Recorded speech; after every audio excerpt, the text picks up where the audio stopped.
Hi everyone, my name's Andrew, and I recently got into a rather ridiculous situation. So tell me, can you really distinguish a guy from a girl? Of course, you think you can, and you think that's obvious. Yeah, but don't be so sure.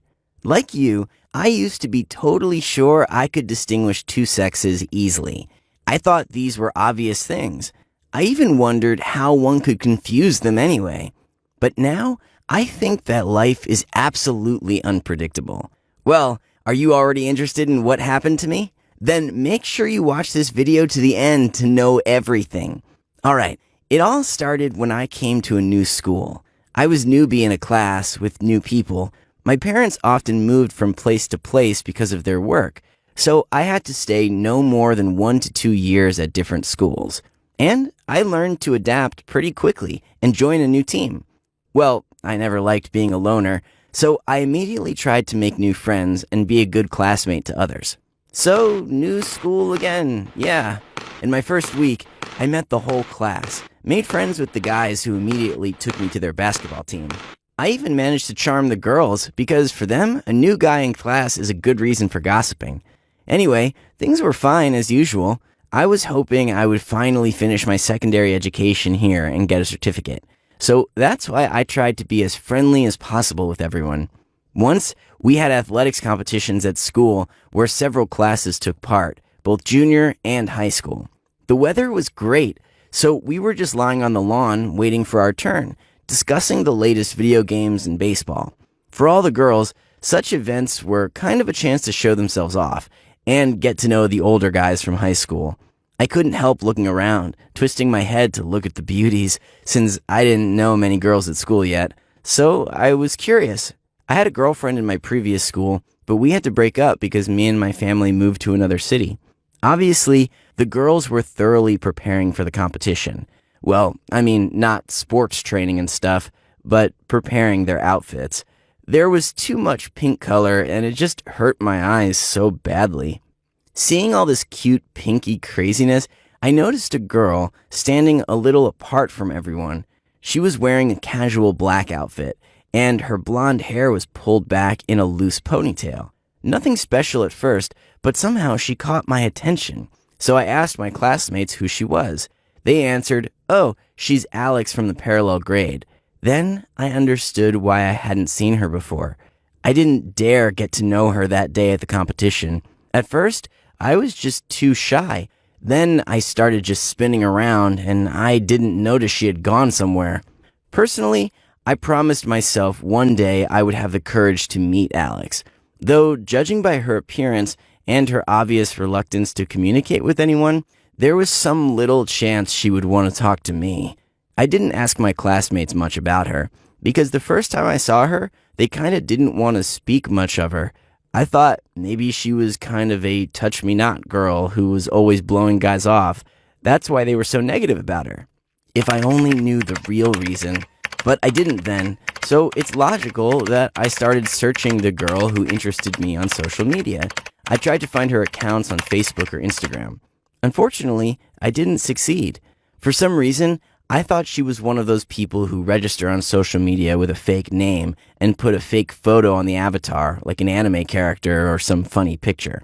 My guesses made me interested in her even more. I thought I would continue my one-way love sufferings if it were not for one lucky chance that fell on me one day.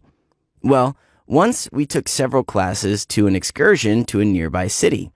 The journey was going to be so long, so I decided I would take a nap while going on the bus, but that was not it. When the bus arrived at the bus stop, somehow I was the last one to get on it, and I realized all the best seats at the window were already taken, and the only available seat was next to Alex. Such luck! I hovered in the aisle for a few seconds, wondering where to sit, and then sat down next to Alex. She looked at me a little surprised, then turned back to the window, pulling her hood up over her head. Yeah, this won't be so easy, I thought. But there were 4 hours of journey waiting ahead, so at least I had plenty of time to try to get to know her, talk to her, and learn a little about the things she likes or dislikes. In fact, I myself didn't even know how to start a conversation with a girl. She just sat with her headphones on, looking out the window and not even paying attention to the fact that someone was sitting next to her. I didn't want to be intrusive, but I didn't want to miss my only chance either. After a short stop, when we all boarded the bus again, I noticed Alex hadn't put her headphones on yet. Pulling up all the courage I had, I turned to her with a trivial question. I think I asked her what kind of music she was listening to. Alex looked surprised again, as if she didn't think I could actually talk to her. Maybe she was so used to going everywhere alone that any attempts to communicate with her could just terrify her. She silently showed me her phone's display with the name of the track, artist, and album. She was about to disappear in her music again, but I asked her something else. And so gradually, word by word, I got her to talk. Of course, it looked more like her interview, but we talked, and this was great progress for me. Alex had a slightly gruff, low voice, but I thought it was because of a throat problem. In addition, she often wore turtlenecks or high-collared sweaters at school. Apparently, this was her week. We talked a little more, and then Alex said she wanted to take a nap before we got there, and I was lost in my own thoughts, processing the information I'd received from her. Apparently, I was so deep in my thoughts, I did not notice the guys in the seats nearby were whispering about something, looking at me in a strange way. During the tour, Alex and me somehow stayed close to each other. I cannot say the bus ride made us friends, but Alex was already more open to communicate with me, and sometimes she even commented on my remarks to the tour. When the bus was going back, we also sat together. I even decided to ask her for her phone number, so that later I could find her on social media and messengers. She asked me why I needed it. I answered right away, I just wanted to communicate and become friends with her. As I expected, her Facebook page was pretty dark, uninformative. There was just a black cat on her avatar. It was impossible to tell if she had a boyfriend or what she was into. But we have a lot to talk about. For some reason, I was hoping Alex would be more sociable online, and I was right. When she texted, she was really more talkative. She always shared her opinion, and even threw me some songs and funny videos she liked.